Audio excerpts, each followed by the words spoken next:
Hello everybody, welcome back to another video in our first unit on EDA. So in the previous couple of videos, we saw a number of wrong approaches to how we should store data in Python. Finally, in this video, we're going to see the right approach. So as a quick reminder, sample list here contains the data that we were trying to store first as a list of lists. And you might notice I have the user interface open here on the left, and that's so that you can see I have sample data CSV uploaded here. This will become relevant soon. So to kind of store this properly, what we're going to do is convert this to a pandas data frame. So pandas is the most important Python library for Math 10, and you can think of it as being the Python version of Excel. So, okay. Let's start with, I have a number of sample exercises here. So it's saying convert sample list to a pandas data frame. So first thing we're going to do is we need to import pandas. So I'm going to say import pandas as, and then the standard abbreviation is PD. So just like how we import NumPy as NP, we're always going to import pandas as PD. So okay, it's imported, no problem. Then what we can do is I can say pd.dataframe. And I want to turn sample list into a data frame. So I'll have sample list.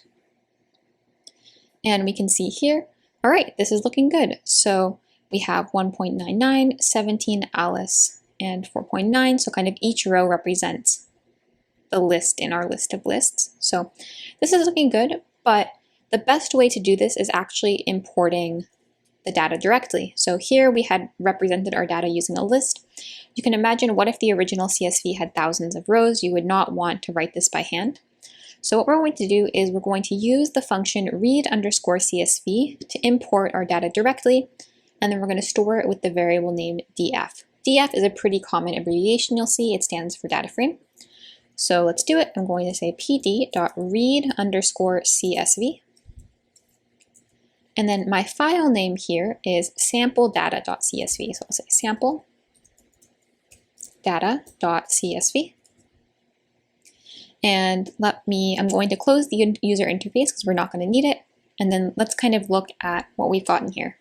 So I haven't stored it with a variable name yet, but right off the bat, what's really nice is we have the column names now. We have cost, quantity, seller, and rating.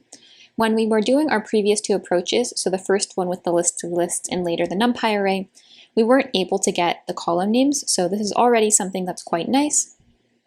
And now what I'll do is I'm just going to store this as df. So this is going to hide the output, but if I wanted to take a look, I could just say df and call it separately. So great. Again, much nicer to load it directly from our CSV file than trying to do anything else. So next question is asking us to evaluate the dtype attribute of df. And what I want you to notice here is the different columns are going to hold different data types. So if you recall, the main issue with the NumPy array version was NumPy arrays wanted all of the elements to have the same data type. But in our data here, we have all different kinds of data types. We'd like to maintain those differences. So let's do it. I'm going to say df.dtypes. And we can see here it's saying cost is a floating point number, so it's a decimal. Quantity is an integer.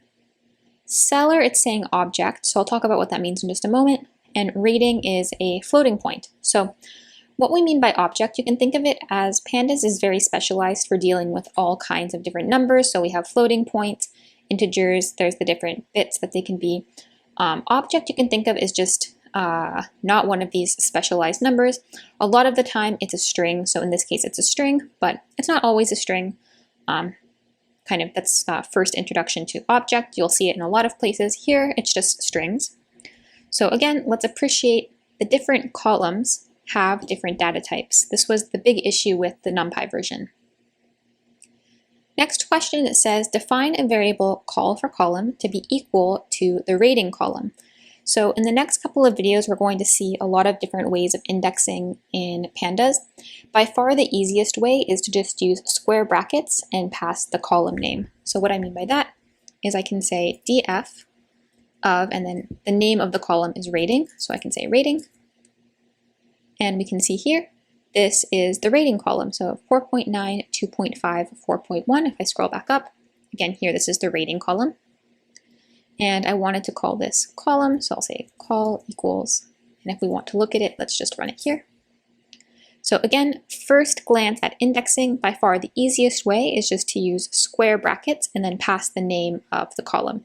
We'll see more complicated examples of indexing again in future videos. Next question is saying, what is the type, so data type of df? What is the type of call? So these are the two most important data types in pandas. So remember, df stores the entire data frame. So if I do type of df, this is saying it's a pandas data frame. So again, that stores all of our information. And then if I do type of call, so notice this is a pandas series. So you can imagine pandas series hold the columns, data frames hold kind of the concatenation of all of the columns. Very good, just a couple questions left. Next is asking how many rows and columns are there in df? So just like in NumPy, data frames have a shape attribute. So I can say df.shape.